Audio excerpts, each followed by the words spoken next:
Bonjour, je suis Stéphane Distinguin, je suis le fondateur de Faber Novel. Notre métier, comme le nom l'indique, c'est de fabriquer du nouveau. On est une société, un mouvement totalement dédié à l'innovation.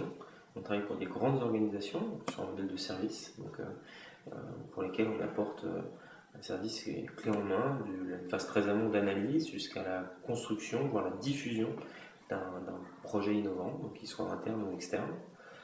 Et ces compétences, on les utilise aussi pour nous-mêmes. Quand on a identifié un projet avec un client qui nous semble sujet à la création d'une entreprise. C'est ce qu'on appelle l'excubation, qui est la différence de l'incubation, on va chercher un petit projet à l'extérieur et on réchauffe à l'intérieur. Nous, ce qu'on essaye de faire, c'est de trouver à l'intérieur, chez nous, un petit projet dont on pense qu'il grandira plus et mieux à l'extérieur de Faber Novel. Donc c'est un modèle qui suppose qu'on soit très très concentré sur ce qui fait la spécificité de Faber Novel comme société de service, c'est-à-dire notre marque, nos compétences, la satisfaction de nos clients.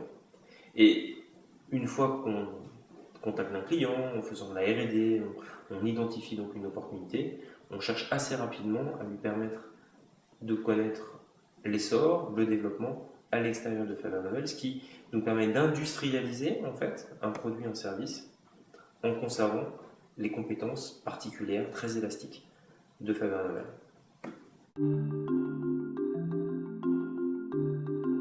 Faber Novel, en fait là aujourd'hui on est une cinquantaine de personnes.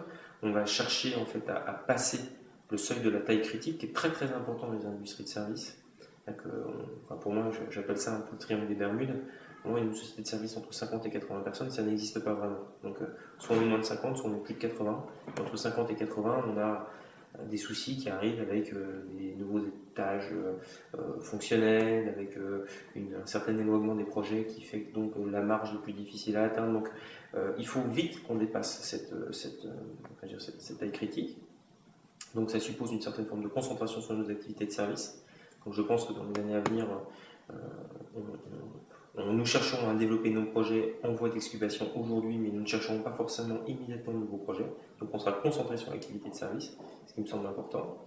On cherchera aussi à avoir un développement international, parce que je pense que notre offre doit se développer assez vite à l'international. Et c'est pour ça que, par exemple, récemment, on a ouvert des bureaux à New York et à Moscou, après avoir déjà une activité qui se développe plutôt correctement à San Francisco.